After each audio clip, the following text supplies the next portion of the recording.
Estas coisas vos tenho dito para que tenhais paz em mim. No mundo passais por aflições, mas tende bom ânimo, eu venci o mundo. Jesus provou que no nosso corpo, nós sendo humano, nós podemos vencer o mundo. Então nós não podemos usar como uma desculpa que a carne é fraca. Sim, a carne é fraca, mas o espírito ele está sempre pronto. No princípio, diversos cristãos passaram por muitas dessas duras experiências. Eles eram chamados de hereges porque davam crédito a Jesus como Messias vindo de Deus. Hoje, se nós olharmos para o passado, a gente vai ver como as pessoas foram mente fechada para Jesus. Porém, se a gente olhar para o lado que as pessoas eram pessoas cultas de forma enganjada nas sinagogas e no concílio, então a gente vê por que eles tinham a resistência. Hoje como a gente pode comparar uma pessoa que ela tenha talvez 2 faculdades, ela talvez não, ou um PhD, um nível mais alto, talvez ela não dê crédito a uma fala simples, a uma conversa, digamos assim, informal, mas algo que pode acrescentar valores, porque cada pessoa tem um valor, e o valor ele pode ser indiferente para qualquer pessoa. Para uma pessoa ele pode ter muito significado, para outras não, mas de todas as situações nós podemos tirar proveito e lições de vida.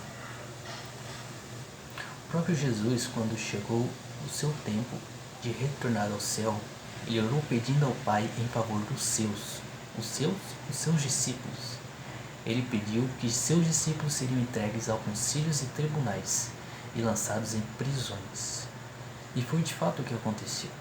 Logo após a crucificação de Jesus e passados 3 dias ao qual ressuscitou, se deu início a grandes perseguições aos discípulos de Jesus. Não só isso Jesus pediu, mas também ele instruiu seus seguidores a irem para outras cidades quando fossem perseguidos. Mateus 10, verso 23. Quando porém vos perseguirem numa cidade, fugi para outra, porque que não acabareis de percorrer as cidades de Israel, até que venha o Filho do Homem. Então aqui Jesus já estava dando uma prévia do que poderia acontecer se os discípulos por algum motivo fossem perseguidos, e talvez eles pudessem correr o risco de vida, eles poderiam ir para outra cidade. Só no Brasil nós temos em mais de quase, se eu não me engano, mais de 6.000 cidades. A oposição contra a igreja vem de Satanás, inimigo declarado de Deus, da sua obra e do seu povo. Lá em João 10, verso 10, ele diz: o ladrão vem somente para roubar, matar e destruir. Eu vim para que tenham a vida e a tenham em abundância. Desde o surgimento da igreja, ele não desiste de persegui-la. Todavia ela está firmada na rocha, que é Cristo, e não se intimidará pelas ações do diabo. Nós como cristãos não podemos nos intimidar com o diabo, mas assim nos fortalecer a cada dia mais em Deus. Um grande prodígio da igreja primitiva podemos citar Estevão. Lá em Atos capítulo 6, de verso 8 a 13, diz que ele era cheio de graça e poder, fazia prodígios e grandes sinais entre o povo. Porém, alguns daqueles que estavam ali na sinagoga, que chamavam-se libertos, eles subornaram pessoas a ponto de levantar falácias contra Estevão, acusações. E como é bem conhecida a história de Estevão, sabemos que ele foi apedrejado e que pela fé ele viu o reino dos céus e o Filho à direita do Pai. Então nós como cristãos jamais devemos ter falácias em nosso coração. Devemos ser íntimos e puros de coração diante de Deus e de tudo aquilo que proferimos. Outro exemplo de perseguição podemos citar o caso de Herodes, que ele persegue a Tiago e a Paulo. Lá em Atos 12, do verso 1 ao 3, ele vai descrever que Tiago foi passado ao fio da espada e que pessoas daquele tempo achavam aquilo bonito, maravilhoso, esplêndido, dando mais audácia a Herodes, a Agripa, para que ele continuasse a perseguir os cristãos e a maltratar alguns deles por mera vontade do povo.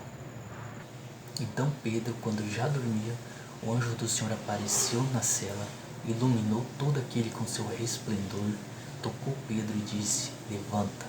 No mesmo momento que ele disse levanta-te, as cadeias lhe quebraram, sob a ordem do anjo. E ele disse: segue. cinge-te a calça e as sandálias e segue-me. Então Pedro o seguiu. Logo adiante, em Mateus capítulo 24, verso 4, Jesus disse: Vede que ninguém vos engane, porque viram muitos em meu nome dizendo, eu sou o Cristo, e enganarão a muitos. E certamente ouvirei falares de guerra e rumores de guerras. Vede, não vos assusteis, porque é necessário assim acontecer, mas não é o fim. Então, nos tempos de Jesus já nos advertiu sobre, hoje a gente conhece como charlatão, pessoas que se diz o nome de Jesus, mas na verdade o seu coração não está em Jesus. Ou seja, as pessoas usam o nome de Jesus de uma forma indevida. Ou seja, falsos profetas, falsos mestres que tentariam enganar os escolhidos de Deus. Então nós, como igreja, devemos perseverar no estudo da palavra, na busca do Espírito Santo de Deus, para que nós de modo algum venhamos ser enganados. Já no tempo dos apóstolos, vamos ver que os falsos profetas já existiam. De alguma forma eles já tentavam frear ou atrapalhar o progresso da igreja cristã. Lá em Atos capítulo 16, verso 16, uma passagem também muito conhecida, ela diz: Aconteceu que, indo nós para o lugar de oração, nos saiu ao encontro uma jovem possessa de espírito adivinhador, a qual adivinhando dava grande lucro aos seus senhores.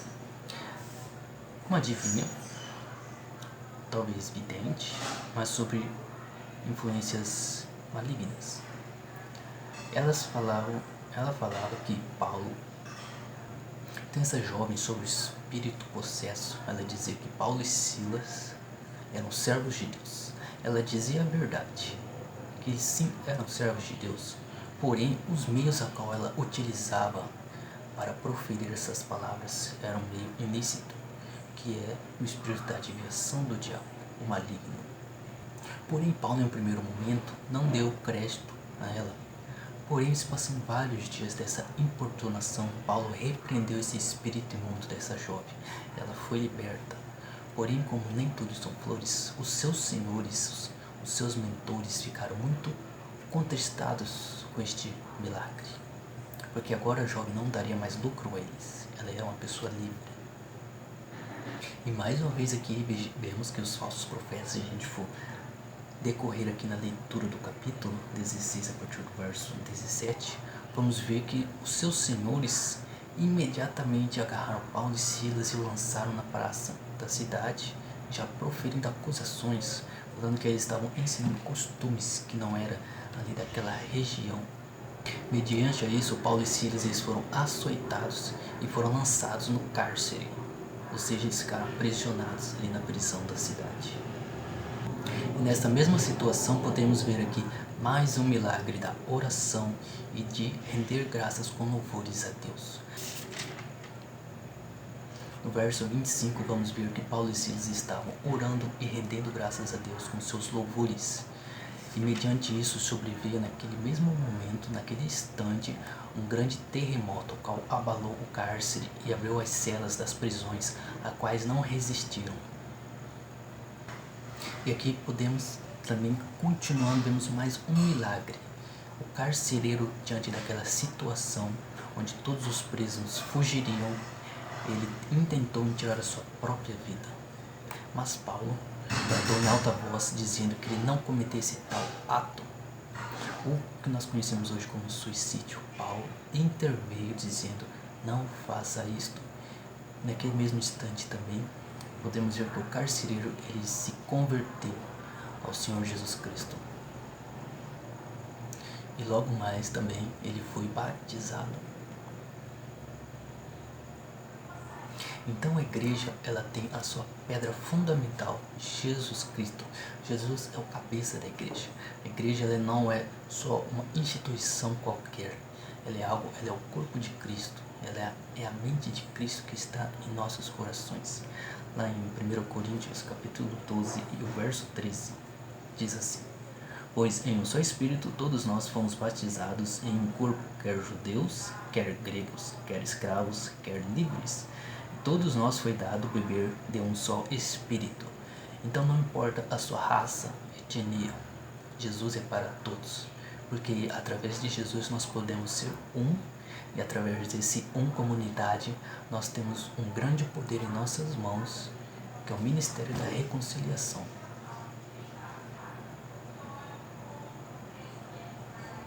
Ou seja, o sucesso da igreja primitiva, ela não foi conquistado pela força física em si, mas sim pela oração a Jesus Cristo. Lá em Atos capítulo 12, verso 12, é uma passagem que cita o momento em que Pedro é livre da prisão. Ela diz: considerando ele a sua situação, resolveu ir à casa de Maria, mãe de Tiago, cognominado Marcos, onde muitas pessoas estavam congregadas e oravam. Então, não importa a situação que estamos passando, a dificuldade, ou até mesmo no nosso momento atual hoje, a pandemia, nós devemos orar sem cessar e depositar a nossa fé em Jesus Cristo. Se nós não temos fé, temos que rogar ao Pai que nos dê uma fé pura, inabalável, assim como um grão de mostarda.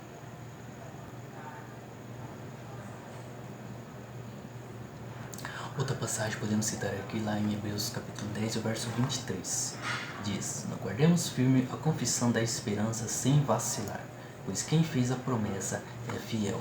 Quem nos fez a promessa? Deus, Jesus, um ser imutável, que honra a sua palavra, aquele único ser que pode jurar por si mesmo perante céus e terra em todo o universo. No Antigo Testamento a gente tem um verso que diz que não há nenhum outro ente que nos diz ou prometeu a salvação.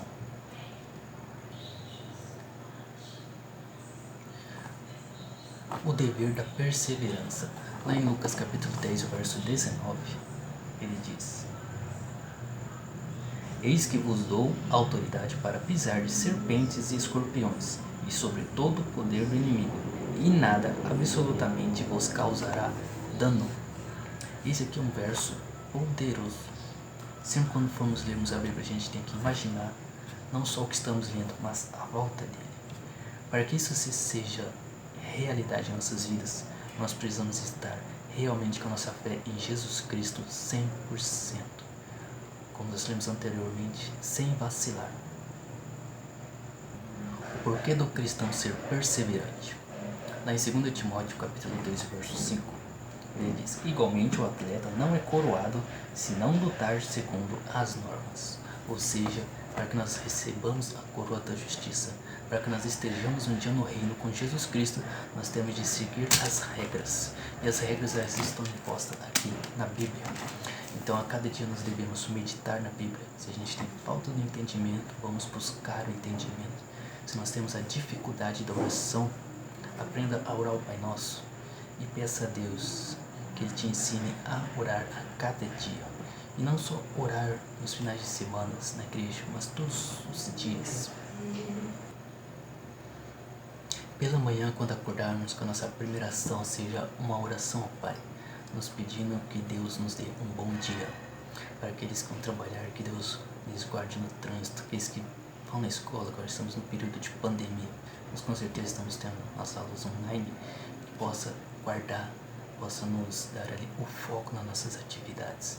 Ainda em 2 Timóteo, capítulo 1, verso 10, ele diz: e manifestada agora pelo aparecimento de nosso Salvador Jesus Cristo, o qual não só destruiu a morte, como trouxe à luz a vida e a imortalidade mediante o Evangelho. Então a Bíblia ela contém tudo aquilo que o cristão precisa, porém tem um preço. A gente precisa abrir a Bíblia e ler. Este é o preço, que por sinal muito caro. É difícil talvez lermos a Bíblia corriqueiramente, ler fora da escola dominical, mas como cristãos, como discípulos de Jesus, nós temos que buscar o conhecimento para que também a gente possa passar esse conhecimento às futuras gerações. Então, devemos orar sempre a Deus.